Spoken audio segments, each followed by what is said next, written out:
ओम शांति 11/7/2024। परम शिक्षक शिव भगवान उवाच मीठे बच्चे, शून्य अवस्था अर्थात अशरीरी हेबार यहाँ ही उपयुक्त समय अटे। शून्य अवस्था अर्थात अशरीरी हेबार यहाँ ही उपयुक्त समय अटे। यही भली अवस्थारे रहिबार अभ्यास कर। आजिर प्रश्न, सबुठारु उच्च लक्ष्य कौन एवं ताहार प्राप्ति किपरि हेब? सबुठारु उच्च लक्ष्य कौन एवं ताहार प्राप्ति किपरि हेब? उत्तर, संपूर्ण सिविलाइज्ड बा सतोप्रधान हेबा ही सबुठारु उच्च लक्ष्य। जेतेबेले कर्मेन्द्रिय गुड़िकरे टिके भी चंचलता न आसिब, सेतेबेले चाई तुमे संपूर्ण सिविलाइज बा सतोप्रधान हेब। जेतेबेले एही भली अवस्था होइजिब, सेतेबेले चाई विश्वर राजत्व मिलिब। गायन मध्य रहिछि, चढ़े तो चाखे अर्थात राजा मानंकर राजा हेब, नचेत प्रजा हेबाकु पड़िब। एबे निजकु जांच कर, मोर वृत्ति किभली अछि? मो द्वारा कौनसी भूल हेउ नाही तो? ओम शांति। एठारे तुमको आत्म अभिमानी होई बसिबाकु हेब। बाबा पिलामानंकु बुझाउछन्ति, निजकु आत्मा निश्चय कर। एबे बाबा ऑलराउंडर दादींकु पचारुछन्ति, सत्य जुगरे आत्म अभिमानी होइथान्ति ना देह अभिमानी? सेठारे ऑटोमेटिकाली आत्म अभिमानी होई रुहन्ति। घड़ी घड़ी मने पकाइबा दरकार हुए नाही। हाँ, सेठारे एकथा बुझी पारंती जे एबे एही शरीर बड़ होइगला, वर्तमान एहाकु छाड़ी आउ गोटिए नुआ शरीर नेबाकु हेब। जेपरि सर्पर उदाहरण रहिछि, सेहीपरि आत्मा मध्य एही पुरुणा शरीर छाड़ी नुआ नेइथाए। भगवान उदाहरण दे बुझाउछन्ति, तुमकु सबु मनिष मानंकु ज्ञानर कथा शुणाई शुणाई निज समान ज्ञानवान करिबाकु पड़िबो, जहा द्वारा सेमाने परिस्तानी निर्विकारी देवता होइजिबे। सबुठारु उच्च पाठपढ़ा हेउछि मनुष्यरु देवता हेबा। गायन मध्य रहिछि ना, मनुष्यकु देवता किए करिले? देवता माने करि नथिले, भगवान ही मनुष्य मानंकु देवता करिथान्ति। मनुष्य एही कथा को जानि नाही।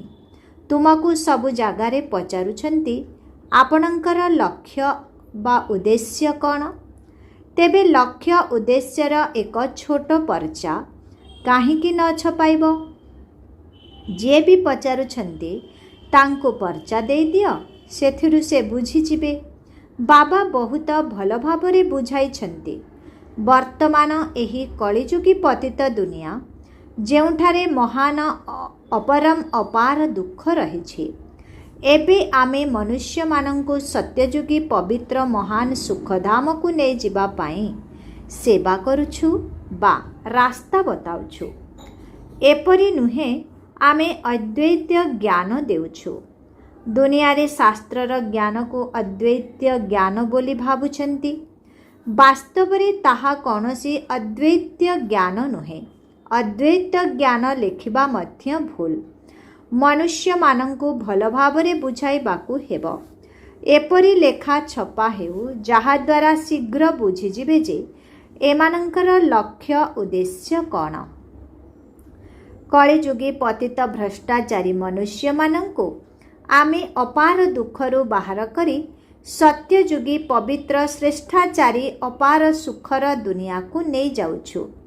बाबा एही रचना लेखिबा पाई पिलामानंकु देउछन्ति। रचना स्पष्ट रूपे लेखिबाकु हेब। सबु स्थान रे तुमर एही भली लेखा सबु रखिबाकु हेब, जाहाकु तुरंत बाहर करी तांकु देई देबा दरकार। तेबे बुझी जेबे जे आमे दुख धामरे अछु। एबे पतित दुर्गंधयुक्त होई जाइछु। मनुष्य माने केही बुझु नाहंती जे आमे कलिजुगी पतित दुख धामर मनीष। एमाने आमको अपार सुख को नहीं जाउछन्ति। ତେଣୁ ଏହିପରି ଏକ ଭଲ ପର୍ଚ୍ଚା ତିଆରି କରିବାକୁ ହେବ। ଯେମିତି ବାବା ଛପାଇଥିଲେ, ତୁମେମାନେ ସତ୍ୟଯୁଗୀ ଅଟ ନା କଳିଯୁଗୀ। କିନ୍ତୁ ମନୁଷ୍ୟମାନେ ବୁଝିପାରୁନାହାନ୍ତି।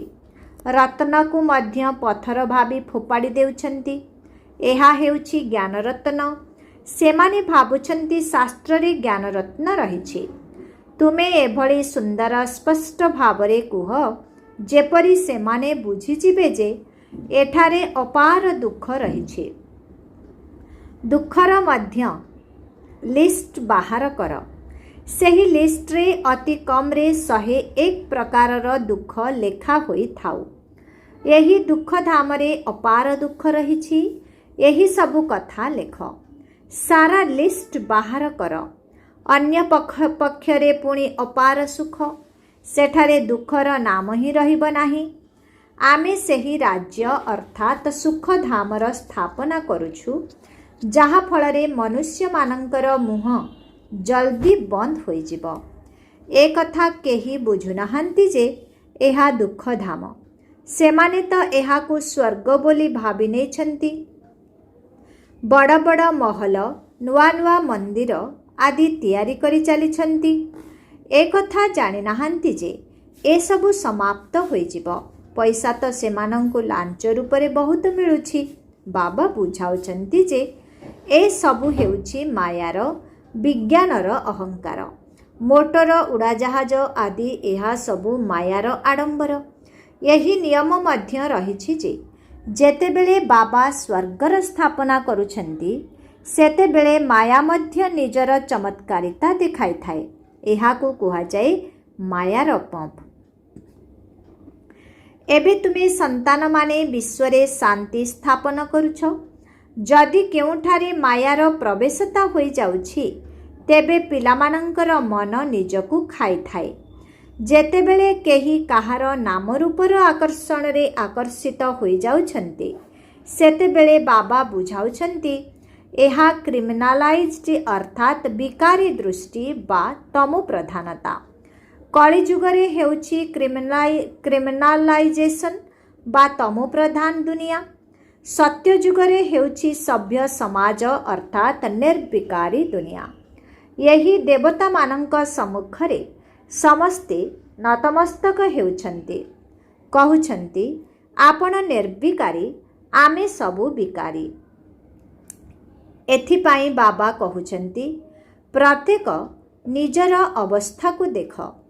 ବଡ଼ ବଡ଼ ଭଲ ଭଲ ମହାରଥୀମାନେ ମଧ୍ୟ ନିଜକୁ ଦେଖିବା ଦରକାର ଯେ ଆମର ବୁଦ୍ଧି କାହାର ନାମ ରୂପ ଆଡ଼କୁ ଯାଉନାହିଁ ତ। ଅମୁକ ବହୁତ ଭଲ, ଏମିତି କରିବି, କିଛି ଅନ୍ତରରେ ଆସୁଛି। ଏ କଥା ତ ବାବା ଜାଣିଛନ୍ତି ଯେ ଏ ସମୟରେ ସମ୍ପୂର୍ଣ୍ଣ ସଭ୍ୟ କେହି ନାହାନ୍ତି। କର୍ମେନ୍ଦ୍ରିୟ ଟିକିଏ ବି ଚଳାୟମାନ ନ ହେଉ। ଏଥିରେ ବହୁତ ମେହନତ ରହିଛି, କିନ୍ତୁ ଏହିପରି ବହୁତ କମ୍ ହୋଇଥାନ୍ତି। ଆଖି କିଛି ନା କିଛି ଧୋକା ନିଶ୍ଚିତ ଦେଉଛି। ଡ୍ରାମା ଶୀଘ୍ର କାହାକୁ ସଭ୍ୟ ହେବାକୁ ଦେବ ନାହିଁ। ଖୁବ୍ ପୁରୁଷାର୍ଥ କରି ନିଜକୁ ଯାଞ୍ଚ କରିବାକୁ ହେବ। ଆମର ଆଖି ଧୋକା ଦେଉନାହିଁ ତ? ବିଶ୍ୱର ମାଲିକ ହେବା ବହୁତ ବଡ଼ ଲକ୍ଷ୍ୟ। ଚଢ଼େ ତ ଚାଖେ, ଅର୍ଥାତ୍ ରାଜାମାନଙ୍କର ରାଜା ହେଉଛ। ପତିତ ହେଲେ ପ୍ରଜାରେ ଚାଲିଯିବ। ଆଜିକାଲିକୁ ତ କହିବେ ବିକାରୀ ଜମାନା ବା ଦୁନିଆ। ଯଦିଓ କେତେ ବି ବଡ଼ ଲୋକ ହୋଇଥାଉ, ରାଣୀ ମଧ୍ୟ ହୋଇଥାନ୍ତୁ, ତାଙ୍କ ମନରେ ମଧ୍ୟ ଡର ରହୁଛି ଯେ କେହି ମୋତେ ବୋମାରେ ଉଡ଼ାଇ ନ ଦେଉ। ବର୍ତ୍ତମାନ ପ୍ରତ୍ୟେକ ମଣିଷ ଅଶାନ୍ତିରେ ଅଛନ୍ତି। କେହି କେହି ସନ୍ତାନମାନେ ମଧ୍ୟ କେତେ ଅଶାନ୍ତ କରୁଛନ୍ତି। ତୁମେ ଶାନ୍ତି ସ୍ଥାପନ କରୁଛ, ତେଣୁ ପ୍ରଥମେ ନିଜେ ତ ଶାନ୍ତିରେ ରୁହ, ତାହାହେଲେ ଅନ୍ୟମାନଙ୍କଠାରେ ମଧ୍ୟ ଏହି ଶକ୍ତି ଭରିବ। ସେଠାରେ ତ ବହୁତ ଶାନ୍ତିରେ ରାଜ୍ୟ ଚାଲେ। ଦୃଷ୍ଟି ସିଭିଲ ବା ନିର୍ବିକାରୀ ହୋଇଯାଏ। ତେଣୁ ବାବା କହୁଛନ୍ତି ନିଜକୁ ଯାଞ୍ଚ କର। ମୋ ଆତ୍ମାର ବୃତ୍ତି ଆଜି କିପରି ରହିଲା? ଏଥିରେ ବହୁତ ମେହନତ ରହିଛି। ନିଜକୁ ସମ୍ଭାଳିବାକୁ ହେବ। କେହି ବେହଦର ବାବାଙ୍କୁ ମଧ୍ୟ କେବେ ବି ସତ କହୁନାହାନ୍ତି। ପାଦ ପାଦରେ ଭୁଲ ହୋଇ ଚାଲିଛି। ଟିକିଏ ବି ଯଦି ସେହି ପାପ ଦୃଷ୍ଟିରେ ଦେଖିଲ, ଭୁଲ ହୋଇଗଲା, ତୁରନ୍ତ ନୋଟ କର। ଅଭୁଲ ନ ହେବା ପର୍ଯ୍ୟନ୍ତ 10-20ଟା ଭୁଲ ତ ପ୍ରତିଦିନ କରୁଥିବ, ପରନ୍ତୁ ସତ କେହି କହୁନାହାନ୍ତି। ଦେହ ଅଭିମାନୀଙ୍କ ଦ୍ୱାରା କିଛି ନା କିଛି ପାପ ନିଶ୍ଚିତ ହେଉଥିବ, ତାହା ମନକୁ ଖାଉଥିବ। କେହି ତ ବୁଝୁ ହିଁ ନାହାନ୍ତି ଯେ ଭୁଲ କାହାକୁ କୁହାଯାଏ। ପଶୁମାନେ ବୁଝନ୍ତି କି? ତୁମେ ମଧ୍ୟ ଏହି ଜ୍ଞାନକୁ ଆସିବା ପୂର୍ବରୁ ବାନର ବୁଦ୍ଧି ଥିଲ। ବର୍ତ୍ତମାନ କେହି 50%, କେହି 10%, କେହି କେତେ ପରିବର୍ତ୍ତିତ ହେଉଛନ୍ତି। ଏହି ଆଖି ତ ବହୁତ ଧୋକା ଦେଇଥାଏ। ଆଖି ହେଉଛି ସବୁଠାରୁ ତୀକ୍ଷ୍ଣ। ବାବା କହୁଛନ୍ତି, ତୁମେ ଆତ୍ମା ଅଶରୀରୀ ଆସିଥିଲ, ଶରୀର ନଥିଲା। କ'ଣ ଏବେ ତୁମକୁ ଜଣାଅଛି କି ଏହାର ପରବର୍ତ୍ତୀ ଜନ୍ମରେ କେଉଁ ଶରୀର ନେବ, କେଉଁ ସମ୍ବନ୍ଧରେ ଯିବ? କିଛି ବି ଜଣା ପଡ଼ିନଥାଏ। ଗର୍ଭରେ ଶୂନ୍ୟ ହିଁ ଶୂନ୍ୟ ହୋଇ ରହୁଛ। ଆତ୍ମା ବିଲକୁଲ ହିଁ ଶୂନ୍ୟ ହୋଇଯାଏ। ଶରୀର ବଡ଼ ହେଲେ ଜଣାପଡ଼େ। ତେଣୁ ତୁମକୁ ଏହିପରି ହୋଇ ଯିବାକୁ ପଡ଼ିବ। ବାସ୍, ଏହି ପୁରୁଣା ଶରୀର ଛାଡ଼ି ଆମକୁ ଯିବାକୁ ପଡ଼ିବ। ପୁଣି ଯେତେବେଳେ ଶରୀର ନେବୁ ତ ସ୍ୱର୍ଗରେ ନିଜର ଅଭିନୟ କରିବୁ। ଶୂନ୍ୟ ହେବାର ସମୟ ହେଲା ବର୍ତ୍ତମାନ। ଯଦିଓ ଆତ୍ମା ସଂସ୍କାର ନେଇ ଯାଇଥାଏ, ଶରୀର ବଡ଼ ହେଲେ ସଂସ୍କାର ପ୍ରତ୍ୟକ୍ଷ ହୋଇଥାଏ। ଏବେ ତୁମକୁ ଘରକୁ ଯିବାକୁ ହେବ। ସେଥିପାଇଁ ପୁରୁଣା ଦୁନିଆର ଏହି ଶରୀରର ଅଭିମାନକୁ ତ୍ୟାଗ କରିବାକୁ ହେବ। କିଛି ବି ଯେପରି ସ୍ମୃତିରେ ନ ଆସୁ। ବହୁତ କଥାର ବାରଣ ରଖିବାକୁ ହେବ। ଯାହା ଭିତରେ ଥିବ ତାହା ହିଁ ବାହାରକୁ ଆସିବ। ଶିବ ବାବାଙ୍କ ଅନ୍ତରରେ ଜ୍ଞାନ ରହିଛି। ବାବା କହୁଛନ୍ତି, ମୋର ମଧ୍ୟ ପାଠ ରହିଛି। ମୋ ପାଇଁ ହିଁ କହିଥାନ୍ତି, ହେ ଜ୍ଞାନ ସାଗର। ମହିମା ଗାୟନ କରୁଛନ୍ତି, କିନ୍ତୁ ଅର୍ଥ କିଛି ବି ଜାଣିନାହାନ୍ତି।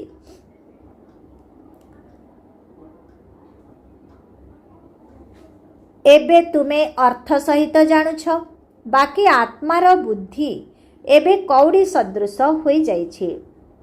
ଏବେ ବାବା କେତେ ବୁଦ୍ଧିମାନ କରାଉଛନ୍ତି। ମନୁଷ୍ୟମାନଙ୍କ ପାଖରେ ତ କୋଟି କୋଟି ପଦ୍ମର ଧନ ରହିଛି। ଏହା ମଧ୍ୟ ମାୟାର ଆଡ଼ମ୍ବର ନା? ବିଜ୍ଞାନର ଯେଉଁ ଜିନିଷ ସବୁ ତୁମର କାମରେ ଆସିବ, ତାହା ସେଠାରେ ମଧ୍ୟ ରହିବ। ସେ ସବୁର ନିର୍ମାତାମାନେ ମଧ୍ୟ ସେଠାକୁ ଯିବେ। ରାଜା ତ ହୋଇପାରିବେ ନାହିଁ। ସେମାନେ ଶେଷ ସମୟରେ ତୁମ ପାଖକୁ ଆସିବେ, ପୁଣି ଅନ୍ୟମାନଙ୍କୁ ମଧ୍ୟ ଶିଖାଇବେ।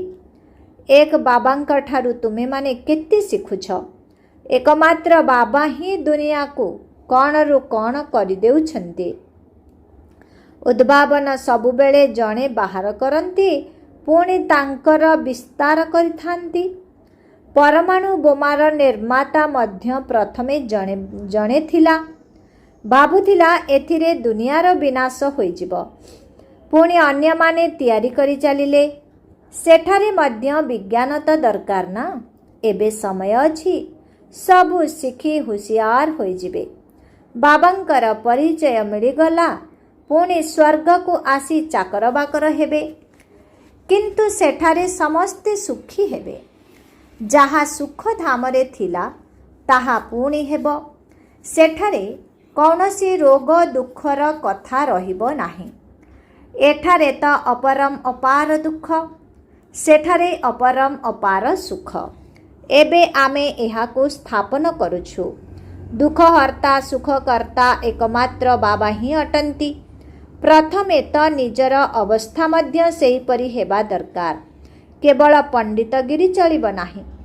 ଏମିତି ଏକ ପଣ୍ଡିତଙ୍କର କାହାଣୀ ଅଛି, କହିଲେ ରାମ ନାମ କହିଲେ ପାରି ହୋଇଯିବ। ଏହା ଏହି ସମୟର କଥା। ତୁମେ ବାବାଙ୍କୁ ମନେ ପକାଇ ପକାଇ ବିଷୟସାଗରରୁ କ୍ଷୀରସାଗରକୁ ଚାଲି ଯାଉଛ।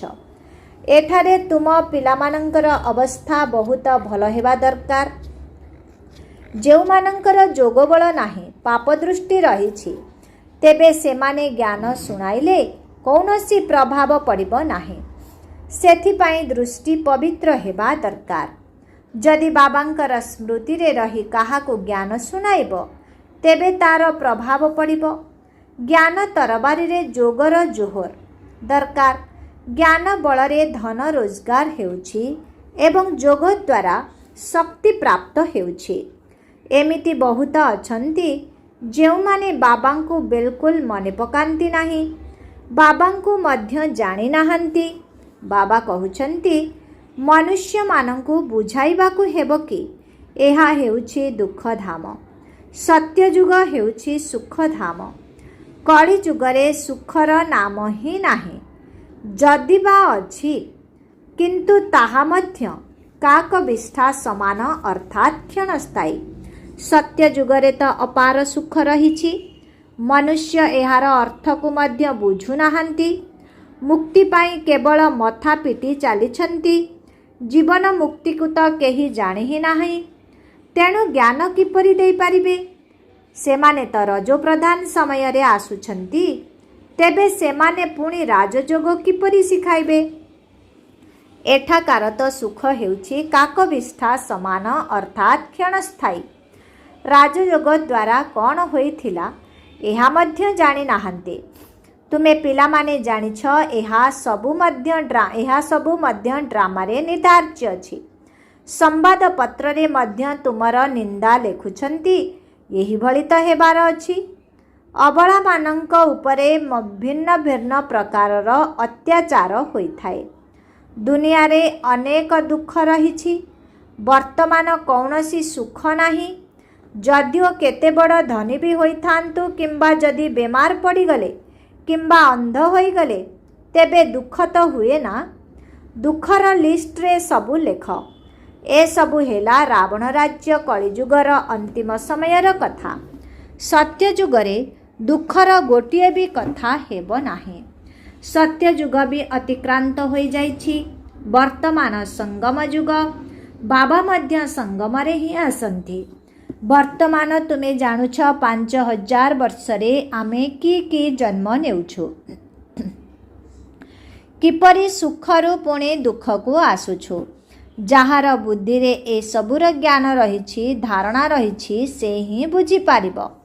ବାବା ତୁମ ପିଲାମାନଙ୍କର ଝୋଲି ପୂର୍ଣ୍ଣ କରୁଛନ୍ତି। ଗାୟନ ମଧ୍ୟ ରହିଛି, ଧନ ଦିଏ ଧନ ନା ଖୁଟେ। ଧନ ଦାନ ଦେଲେ ସରିଯାଏ ନାହିଁ। ଧନ ଦାନ କରୁନାହାନ୍ତି ଅର୍ଥାତ୍ ତାଙ୍କ ପାଖରେ ଧନ ହିଁ ନାହିଁ। ପୁଣି ମିଳିବ ବି କାହିଁ? ହିସାବ ରହିଛି ନା। ଦେଉ ହିଁ ନାହାନ୍ତି, ତେବେ ମିଳିବ କାହିଁକି? ବୃଦ୍ଧି କିପରି ହେବ? ଇଏ ସବୁ ହେଉଛି ଅବିନାଶୀ ଜ୍ଞାନ ରତ୍ନ। ପ୍ରତି କଥା ତ କ୍ରମାନୁସାରେ ରହିଛି ନା। ଏହା ମଧ୍ୟ ତୁମର ଆତ୍ମିକ ସେନା ଅଟେ। କେଉଁ ଆତ୍ମା ଯାଇ ଉଚ୍ଚ ପଦ ପାଇବ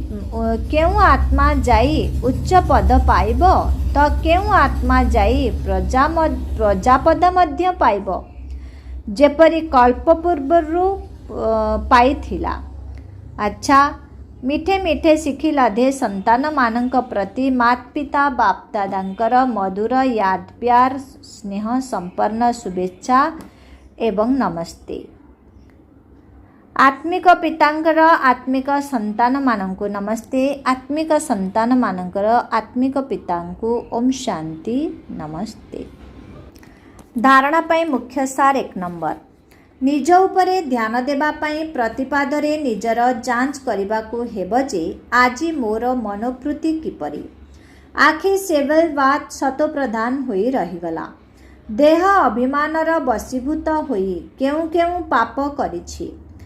2 ନମ୍ବର।